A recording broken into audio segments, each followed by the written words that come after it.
Subscribe now and press the bell icon. Never miss an update. Hello दोस्तों, स्वागत है आप सबका स्टॉक रिसर्च यूट्यूब चैनल में। दोस्तों आज हम बात करेंगे कैम्स के बारे में, यानी कि कंप्यूटर एज मैनेजमेंट सर्विस। तो ये म्यूचुअल फंड रजिस्टर का काम करती है ये कंपनी।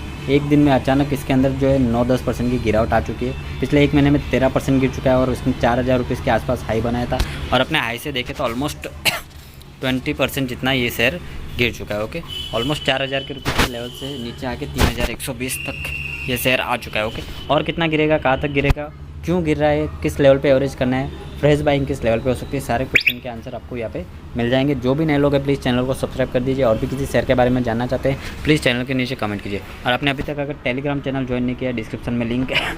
मैं गारंटी दे रहा हूँ एक बार अगर आप टेलीग्राम ज्वाइन कर लेते हो फिर आप डेली से 5 से 10 हज़ार आराम से कमा सकते हो। एकदम फ्री ऑफ कॉस्ट है। टेलीग्राम डिस्क्रिप्शन में लिंक है, ज़रूर जाके ज्वाइन कीजिए। वहाँ पे मैं डेली कॉल्स देता रहता हूँ, पोजिशनल और ऑप्शन कॉल्स, वो भी काफ़ी ज़्यादा एक्यूरेसी के साथ, जहाँ पे लोग ऑलरेडी 5 से 10 हज़ार डेली बेसिस पे कमा रहे हैं। तो आज भी जो बैंक निफ्टी का कॉल दिया था उसमें 130 पॉइंट की बढ़त आई थी, तो ऑलमोस्ट 13,000 रुपये 4 लोट पे कमाए थे हमने। तो आप भी टेलीग्राम ज्वाइन करके डेली का 5 से 10 हज़ार ईजिली कमा सकते हो। ज्वाइन करने की कोई फ़ीस नहीं है, तो आप ज्वाइन जल्दी हो जाइए। तो दोस्तों कैम्स में देखें तो पिछले काफ़ी लंबे टाइम से हमको गिरावट दिखाई दे रही है। ऑलमोस्ट 4000 रुपये के लेवल से ये शेयर के अंदर गिरावट दिखाई दे रही है। ऑलमोस्ट 3500 रुपये के आसपास इसका फर्स्ट सपोर्ट था, लेकिन उसको ब्रेक करके कब का नीचे आ चुका है 4-5 दिन पहले ही। और अभी देखें तो इसका जो फर्स्ट सपोर्ट दिखाई दे रहा है वो है इस लेवल पे जो है 3050 रुपये इसका लेवल।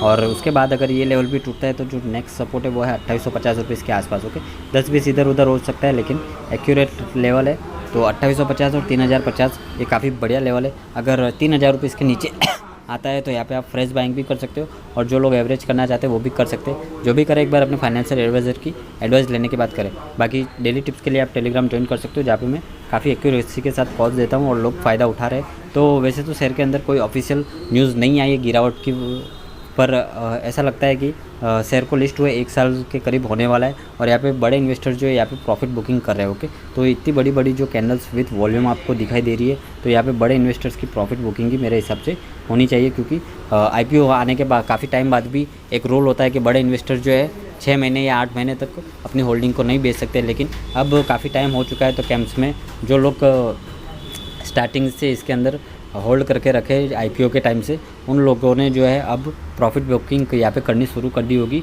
और दूसरा कोई ऑफिशियल न्यूज़ कोई दूसरा ऑफिशियल रीज़न यहाँ पे शेयर के गिरने का आया नहीं है। ओके, तो फिलहाल एक यही रीज़न है हमारे पास कि प्रॉफिट बुकिंग आई है और काफ़ी लंबे टाइम से इसके अंदर तेज़ी भी काफ़ी ज़्यादा हो गई थी, तो शेयर काफ़ी ज़्यादा ओवरबॉट भी हो चुका था, जिसकी वजह से यहाँ पे काफ़ी लंबे टाइम बाद यहाँ पे ज़बरदस्त प्रॉफिट बुकिंग आई है और ऑलमोस्ट अपने हाई से 20% से ज़्यादा ये शेयर गिर चुका है। ओके, तो फंडामेंटल के बारे में भी देखेंगे, वीडियो में आगे बने रहिए।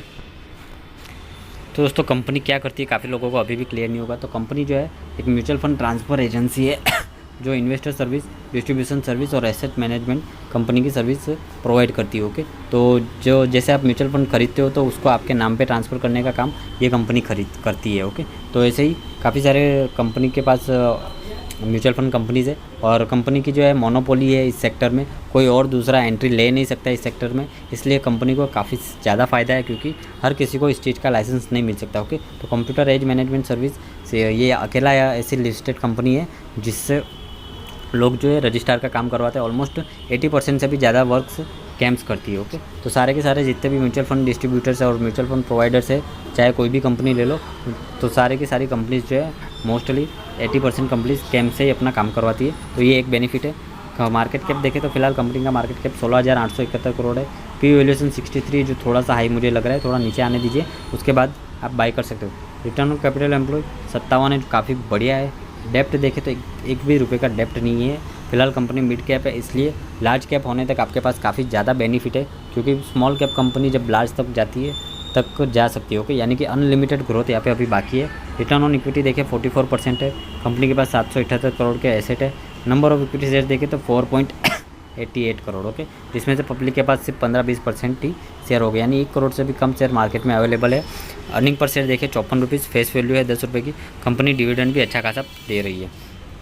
शेयर होल्डिंग पैटर्न आप देख सकते हो, जब लिस्ट हुआ तब FIs के पास सिर्फ 8% स्टेक था और अभी FI के पास 25% स्टेक है। ओके, यानी 1/4 अकेला FIs होल्ड करके बैठे। DIs के पास 32% था, लेकिन DI ने यहाँ पे होल्डिंग कम कर दी है, 22% के आसपास है। DI अपनी मर्जी से नहीं बेचते, पीछे से इन्वेस्टर जब सेलिंग के लिए बोलते तभी म्यूचुअल फंड्स कंपनीज बेचती है। और पब्लिक के पास 22% है, यानी 1 करोड़ शेयर्स ही मार्केट में अवेलेबल है, उससे ज़्यादा नहीं है। Company time to time dividend भी दे रही है, आप देख सकते हो टाइम टू टाइम। 2021 में 3 बार कंपनी ने डिविडेंड दे दिया है। पिछले 5 सालों में देखें तो कंपनी का रेवेन्यू किस तरह से बढ़ा है, देखिए। नेट सेल्स 458 करोड़ थी 2017 में, 2018 में 605 करोड़ हो गई, 2019 में 650 करोड़ हुई, 2020 में 661 हुई, 2021 में 673। धीरे धीरे बढ़ रही है लेकिन कंसिस्टेंटली बढ़ रही है, ओके। और आपको भी पता है कि शेयर मार्केट में और म्यूचुअल फंड में अभी भी काफ़ी ज़्यादा लोग आने बाकी, ओके। फ्यूचर में और भी ज़्यादा संख्या में लोग शेयर मार्केट से और म्यूचुअल फंड से जुड़ेंगे, तो कैम्प्स का बिजनेस इसी तरह से बढ़ेगा। कैम्प्स, क्रिशिल और CDSL ये तीनों शेयर जो है एक ही तरह के मोनोपोली वाले बिजनेस वाले हैं। नेट प्रॉफिट भी देखें तो पहले 107 करोड़ था 2017 में, और अभी 2021 में देखें 220 करोड़ हो चुका है। ऑलमोस्ट 5 डबल हो चुका है पिछले 5 सालों में। पिछले 5 क्वार्टर में देखें तो कंपनी का revenue quarter on quarter basis पे अच्छा खासा बढ़ा है। लॉकडाउन के बाद काफ़ी सारे लोग म्यूचुअल फंड में इन्वेस्ट करने लगे, जिसकी वजह से इसका रेवेन्यू और प्रॉफिट दोनों बढ़ा है, ओके। जितने ज़्यादा लोग म्यूचुअल फंड बाई करेंगे उतनी ज़्यादा इसको फीस मिलेगी कैम्प्स को। प्रॉफिट आफ्टर टैक्स देखें 55 करोड़, फिर 75 करोड़, फिर 53 करोड़, फिर 84 करोड़, ओके। तो क्वार्टर ऑन क्वार्टर बेसिस पे काफ़ी अच्छी तरह से बढ़ता हुआ नज़र आ रहा है। रिटर्न ऑन इक्विटी देखें तो पिछले 1 साल में 46%, 3 सालों में 37%, 5 सालों में 36% का कंपाउंडेड है। रिटर्न ऑन कैपिटल एम्प्लॉय भी देखें तो पिछले 1 सालों में 60%, 3 सालों में 52%, 5 सालों में 53%। कंपनी की क्वालिटी पे 1% का भी डाउट नहीं है, कंपनी काफ़ी बढ़िया है। कंपनी आपको आने वाले सालों में 5,000 रुपये से भी ऊपर का ये शेयर दिख सकता है, लेकिन लॉन्ग टर्म के लिए अगर आप होल्ड करते हो तो 7-8 हज़ार तक का आप टारगेट लेके चलिए आने वाले 2 सालों में। हाँ, पैसा डबल हो सकता है आने वाले 2 सालों में अगर आप होल्ड करते हो, पेशेंस के साथ बने रहते हो। सेल्स ग्रोथ देखें तो कुछ खास बढ़ नहीं रही है, पिछले 5 सालों में कंपाउंडेड 12% से बढ़ी है। प्रॉफिट ग्रोथ पिछले 1 सालों में 33% बढ़ा है, 3 सालों में 11% और 5 सालों में 21% की कंपाउंडेड प्रॉफिट ग्रोथ है। शेयर का रिटर्न कुछ खास नहीं है, ईयर टू डेट में 75% का रिटर्न दिया है। तो 1800 रुपीज़ के आसपास लिस्ट हुआ था और वहाँ से देखें तो ऑलमोस्ट डबल हो चुका था। 1 महीने में 8-9% की गिरावट हमको दिखाई दे रही है। जून क्वार्टर का रिजल्ट देखें, जून 2020 और 2021 को कंपेयर करें, नेट सेल्स 148 करोड़ से बढ़ के 201 करोड़ हो चुकी है। 35% की ग्रोथ नेट सेल्स में दिखाई दे रही है। नेट प्रॉफिट देखें 39 करोड़ से बढ़ के 63 करोड़ हो चुका है। 59% की ग्रोथ नेट प्रॉफिट दिखाई दे रही है। और इनका प्रॉफिट मार्जिन देखिए 35% से बढ़ के 46% हो चुका है, ओके। काफ़ी ज़बरदस्त प्रॉफिट मार्जिन है, 12% का प्रॉफिट मार्जिन भी बढ़ा है। ईयर ऑन ईयर बेसिस पे देखें तो मार्च 2021 और जून 2021 नेट सेल्स माइनर से बढ़ी है, 1% से भी कम 200 करोड़ से बढ़ के 201 करोड़ हो चुकी है। नेट प्रॉफिट देखें 60 करोड़ से बढ़ के 63 करोड़ हो चुका है, 5% की ग्रोथ यहाँ पे भी हुई है। और क्वार्टर ऑन क्वार्टर बेसिस पे भी ऑपरेटिंग प्रॉफिट मार्जिन जो है थोड़ा सा बढ़ा है, 1.5% जितना, ओके। तो ओवरऑल फंडामेंटल काफ़ी स्ट्रांग है। शेयर होल्डिंग पैटर्न भी आप देख सकते हो, प्रमोटर के पास 31% है, म्यूचुअल फंड के पास 11% है, इंश्योरेंस कंपनी के पास 2% है, FIs 25% के साथ बैठे हुए हैं, अदर DIs के पास 8% है और 22% पब्लिक शेयर होल्डर के पास है। प्रमोटर विथ हाईएस्ट होल्डिंग देख सकते हो ग्रेट टेरेन इन्वेस्टमेंट है, एक भी शेयर यहाँ पे गिरवी रखा हुआ नहीं है।